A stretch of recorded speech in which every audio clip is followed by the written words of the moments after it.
Bienvenidos al segundo episodio de Más allá del juego, un espacio dedicado al atleta, periodista, cuerpo técnico o mejor dicho, todo aquel que forme parte del mundo del deporte. Para, como bien lo dice el nombre, mostrar lo que son más allá de un campo de juego, es decir, humanos. Mi nombre es Vanessa Graterol y Eunices Linares me acompaña en esta travesía. Eunices, quiero darte la bienvenida de nuevo. ¿Cómo estás?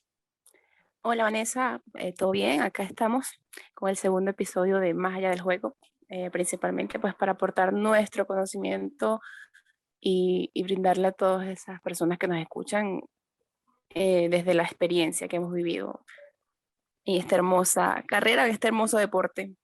Sabes que el episodio anterior no me presenté, entonces bueno, estuvo un poquito como que tú dijiste, Vanessa, te llamas Vanessa. Bueno, ya hoy estamos más relajadas. Los nervios, los nervios. Bueno, arrancamos con el tema de hoy, que es bastante interesante y trata del bienestar en los deportistas. Por allí leí algo que decía, la depresión o el estrés no representa nivel social, nacionalidad o profesión. Cualquier persona puede estar expuesto. Me pareció interesante porque digo que los deportistas están sometidos a grandes niveles de estrés, porque por lo general no están acostumbrados a manifestar sus emociones y son personas que presumen su imagen ruda. Sí, evidentemente esas variables que acabas de mencionar son variables de las cuales no nos escapamos absolutamente nadie, a cualquiera nos puede pasar, bien sea por una situación no esperada, por una situación familiar, pérdidas, situaciones de duelo, rupturas de pareja. En cualquier momento de nuestras vidas nos puede suceder este tipo de situaciones. Pero la contraparte de esto, que es el del tema del que vamos a conversar hoy, es el bienestar. Y más allá del concepto como tal, que pudiésemos tener nosotros del bienestar, pues básicamente es la consecuencia de los procesos fisiológicos, mentales y de relación que lleva implícita esta práctica, ya sea en el deporte o en nuestras vidas. Entonces tiene que ver mucho con la percepción de las cosas que nosotros tenemos a nivel personal, profesional y a nivel de capacidad. Claro, porque creo que admitir que existe un problema es algo fuerte para cualquier persona, pero más para un deportista que ante los ojos del mundo son personas fuertes físicas y emocionalmente. Sí, el proceso de negación te puede durar de un día hasta 6 meses. Puedes pasar tiempo y decir, no, yo no tengo este problema o yo no tengo esta situación. Pero una de las cosas que te pudiese generar bienestar es el reconocer hasta dónde soy capaz de llegar, cuáles son mis límites. eh, Sí. eh, y, y tiene que ver mucho con lo que es el autoconocimiento, que también es un tema que vamos a hablar más adelante. Pero principalmente eso. O sea, si yo siento presión, si yo considero de que algunas situaciones en mi vida me generan estrés y no reconozco qué es lo que me genera, es obviamente que el bienestar está lejos de llegar a mi vida. Claro, ¿y cómo se gestionarían estos síntomas emocionales?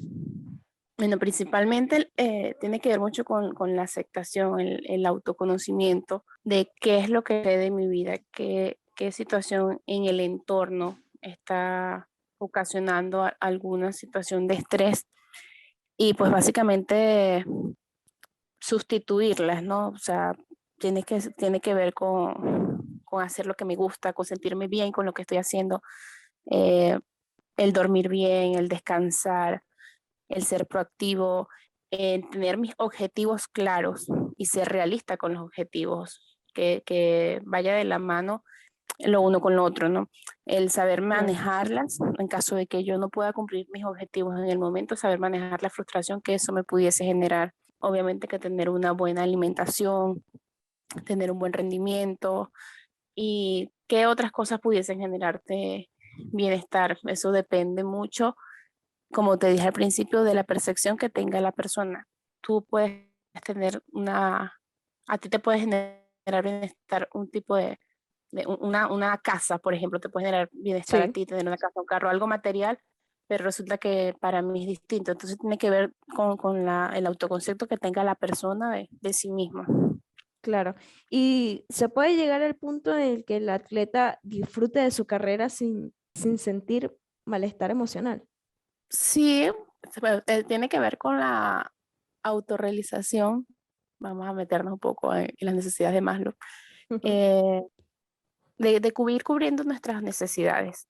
O sea, si ya yo he superado muchas cosas como las necesidades básicas y así voy escalando la pirámide hasta llegar a la autorrealización, yo pudiese llegar a ese punto de bienestar pleno. Pero si hay situaciones en las cuales yo tambaleo, o sea, difícilmente pueda llegar, ¿no? Yo personalmente considero que el bienestar es cuestión de momento, de qué es lo que me genera a mí eso. No necesariamente yo tengo que vivir a plenitud lo que es el bienestar. El bienestar es como esa felicidad, es de momento que me genera mi bienestar el estar en la playa en este momento. Pero eso depende como te digo, la percepción que tenga la persona de sí mismo.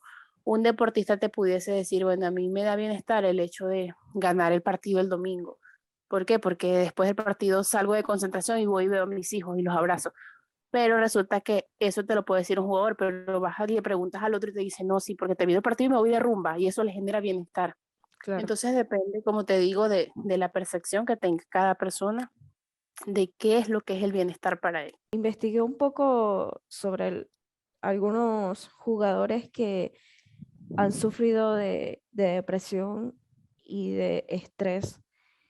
Y hay muchos de renombre. O sea, me sorprendió mucho la cantidad de jugadores que han pasado por esto, por el nivel de estrés que le causa su equipo, su club o lo que fuere. Y, o sea, me llama mucho la atención que muchos entrenadores presciden de un psicólogo en su cuerpo técnico y además que para muchos atletas un psicólogo es un tabú, que lo hablábamos en el episodio pasado.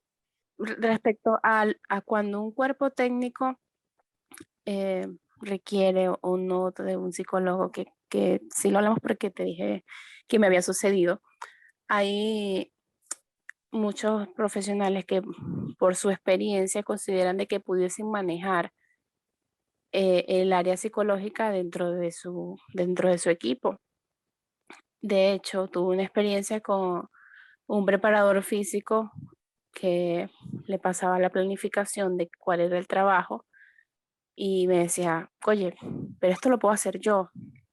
Y el asistente técnico le decía, pero no tienes la capacidad que tiene Eunice para ver más allá de lo que tú pudieses evaluar de forma física.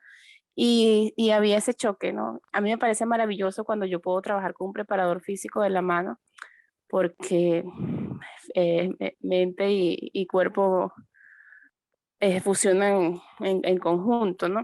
Claro. Entonces, cuando este tipo de situaciones suceden, pues tiene que ver mucho con la experiencia que ha tenido el entrenador del cuerpo, dentro de su equipo. O sea, si le ha dado resultados la forma en cómo ha trabajado y considera de que no requiere de un psicólogo, pues así va a ser siempre. O sea, difícilmente tú lo puedes sacar de ese pensamiento.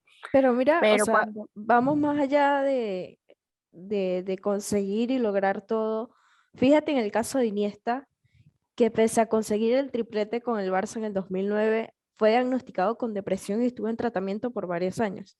Creo que el entrenador como tal no debería decidir exacto. si en un equipo debe haber un psicólogo o no. De hecho, hay muchos deportistas que tienen un psicólogo de manera externa, de manera personal, fuera del equipo donde laboran, que generalmente o se espera que dentro de tu contrato se cumpla lo que es tu bienestar psicológico.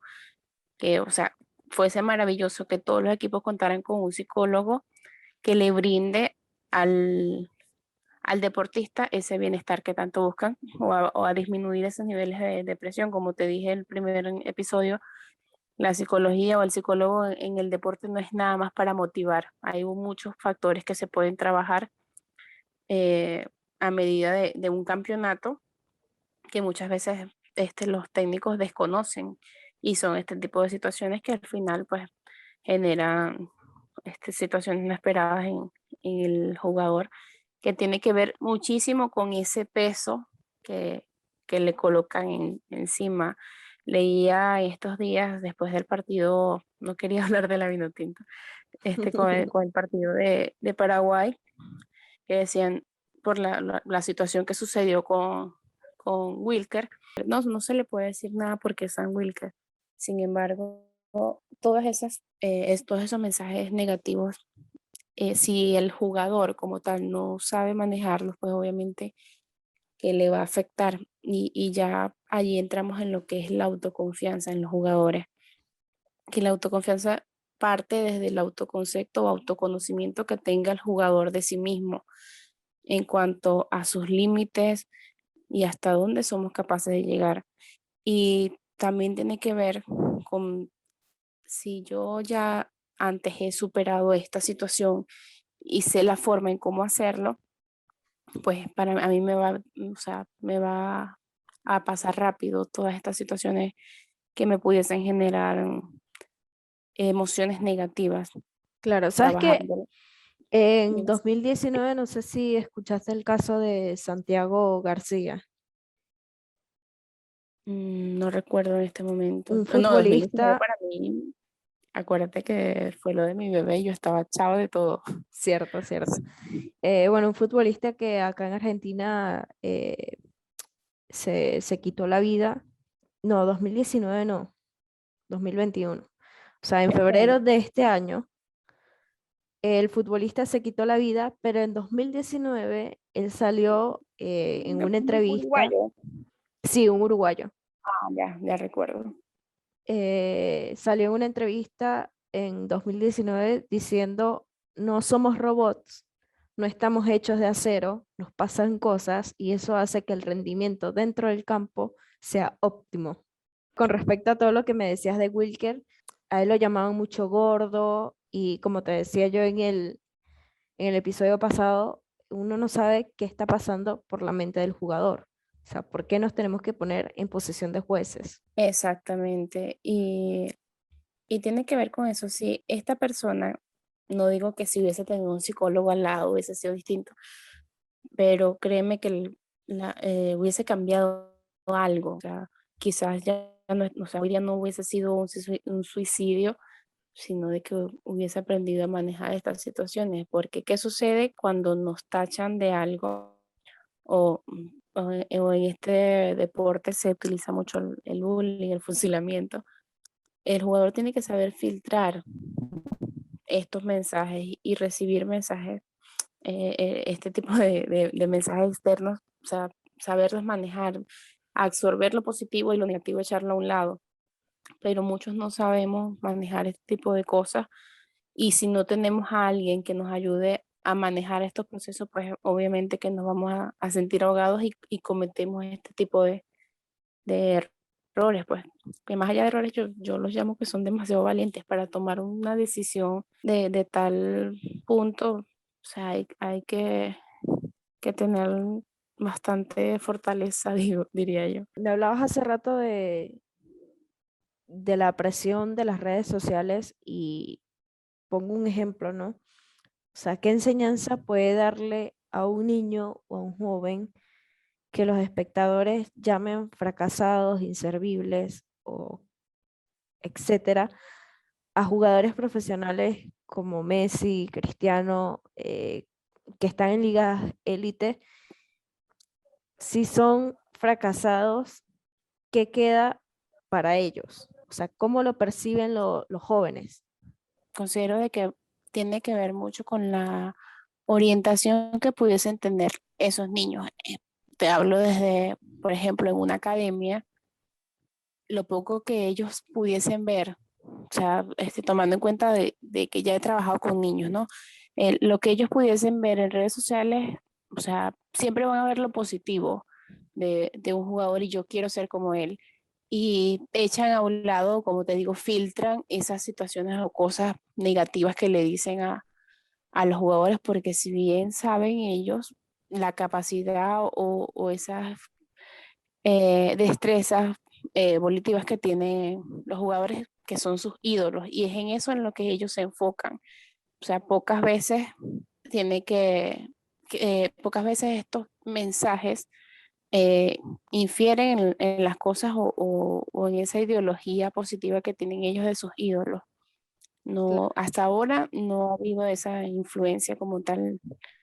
No me he topado todavía con eso. Puede que suceda y allí está, hay que estar para orientarlos, ¿no? Que independientemente esto va a suceder, de que te vas a conseguir en tu carrera eh, personas que te tilden de malo o periodistas que te quieran abordar de manera negativa y desde pequeños pues ir aprendiendo a trabajar eso. De hecho, cuando entrevistan niños, o sea, me parece maravilloso porque ya ellos se van ahí agarrando, se van fogueando, como quien dice, en este tipo de cosas, pues ya se van sintiendo profesionales. Sabes que se da mucho en las canchas de Venezuela, no he ido acá a alguna, por eso hablo exclusivamente de Venezuela, que los padres son los que más presionan a los niños, ahora que hablamos de niños. Mi sobrino jugaba en un equipo allá y era como el padre tirándole látigos a su hijo de movete, hace algo, juega mejor, ¿qué estás haciendo?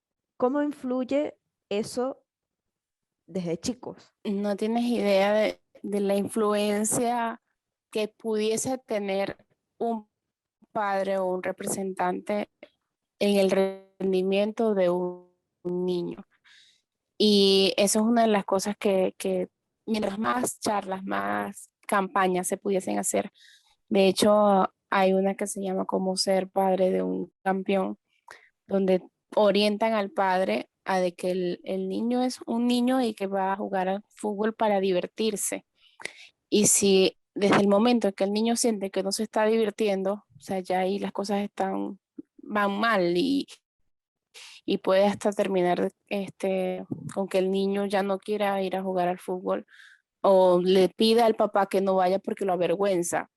Entonces, estas cosas influyen mucho en lo que es el rendimiento del niño en el campo porque se desconcentra o pasa el tiempo presionado porque papá está allí, se anticipa de que lo voy a hacer mal porque me va a presionar, o sea, se vuelve un ocho, como quien dice, como se dice coloquialmente, porque siente esa presión de su padre que muchas veces le llamó el padre frustrado que no logró llegar a ser un jugador profesional y entonces todos esos sueños frustrados se los quiere achacar al hijo. Entonces es cuestión de orientación y por eso es la extrema necesidad de que la psicología se incluya en todas las áreas del deporte y en todas las etapas deportivas, desde el fútbol base hasta el profesional, amateur y todo lo, lo que tenga que ver.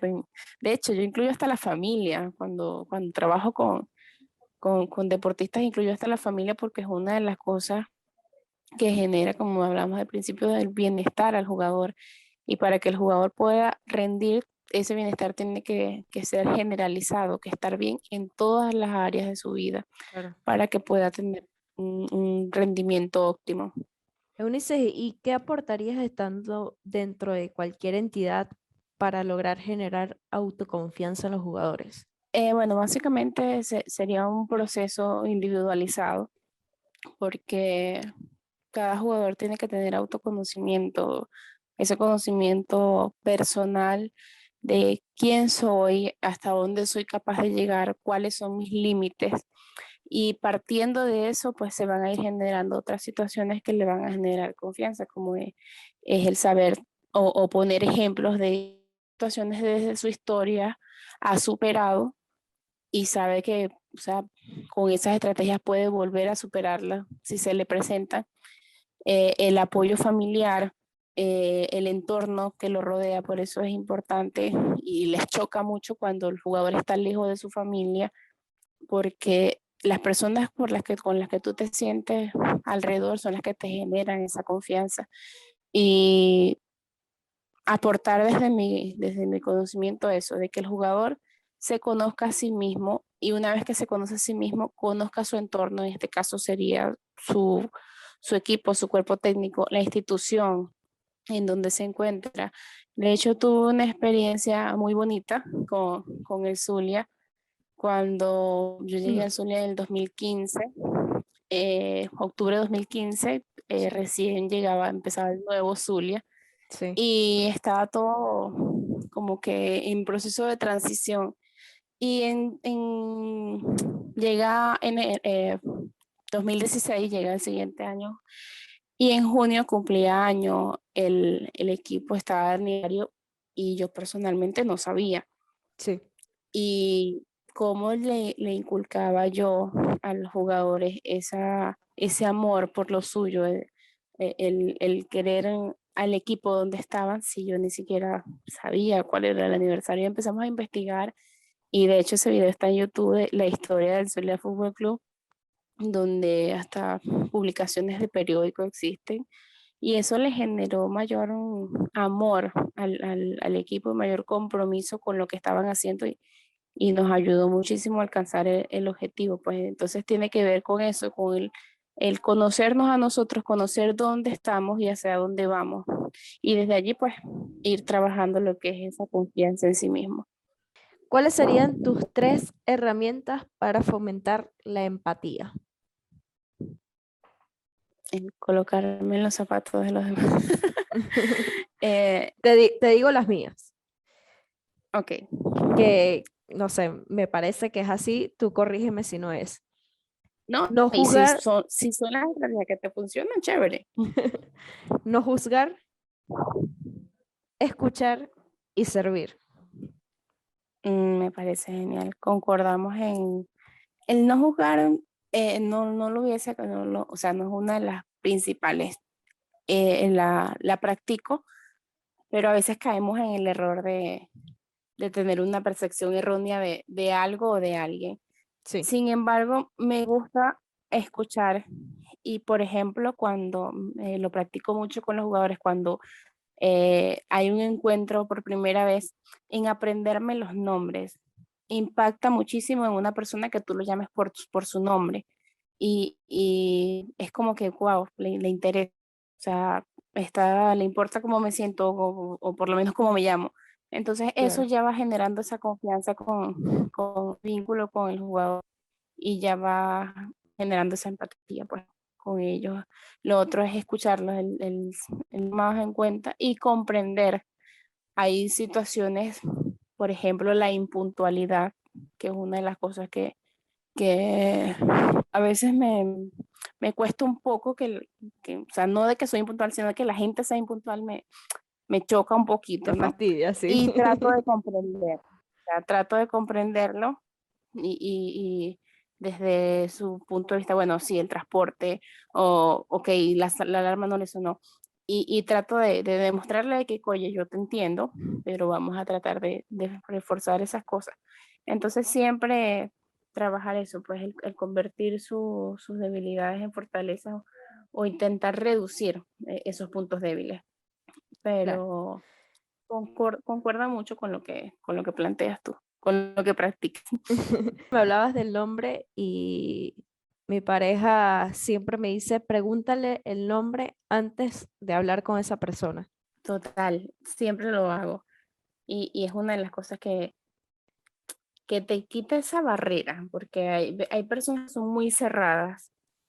Entonces, por ejemplo, nos sucede mucho a los psicólogos, oye, ese rapport se le llama, ¿no? Que puede generar con el cliente. Y es una de las estrategias que se utiliza. O sea, es lo primordial. A veces se me olvida el nombre, soy un poco Suele olvidadiza, suceder. pero me esfuerzo mucho por recordar el nombre y demostrarle a esa persona que realmente me importa, y más cuando es en cuestiones de trabajo, de la profesión, soy muy disciplinada con eso. Claro. ¿Y qué implementarías en la vida diaria del atleta para ayudar a su salud mental? Te digo la mía igual, yo propongo la meditación. Sí, de hecho la practicamos mucho cuando estamos en campeonatos. Hacemos muchos ejercicios de meditación. Otra de las cosas es los automensajes positivos de yo sí puedo, yo sí voy a lograrlo. Y ese pequeño diálogo interno que tiene que tener toda persona consigo misma para fortalecerse. Claro. Afirmaciones positivas. Exacto. Sabes que yo practico mucho eso, ya yéndonos más a lo personal. Ok. He como inculcado eso mucho a mi vida. Las afirmaciones positivas, el meditar, y desde que lo hago es como un cambio de chip increíble. Claro, y a veces de manera inconsciente, o he escuchado mucho en el venezolano, aquí se pueden decir groserías, Sí, te lo pregunto. adelante. Sucede que cometemos un error y coño la madre, tú sí eres pajugo. O sea, ese tipo de cosas, irlas eliminando de nuestro vocabulario y de nuestro pensamiento, porque obviamente vas comandando, ¿no? Le vas diciendo a tu cerebro, sí, mira, eres pajugo. Y eso se va creando de manera inconsciente, eso va quedando allí. Entonces, utilizamos palabras como que torpe, que tonto, o sea, cosas muy negativas de que debemos convertirlas o transformarlas, que, oye, o sea, no pude esta vez, pero vamos a intentarlo, o estaba distraído, o sea, en vez de que no, mira, estoy caído de la mata, yo todo el tiempo ando caído de la mata, no, oye, me distraje en este momento. El modificar esas palabras porque eso comanda mucho a lo que estamos enviando a nuestro cerebro. No sé si recuerdas cuando siempre le preguntaba a los jugadores, hey, ¿cómo estás? Y me respondía excelente. O sea, Sí, esas me he cosas, pasado contigo. sí.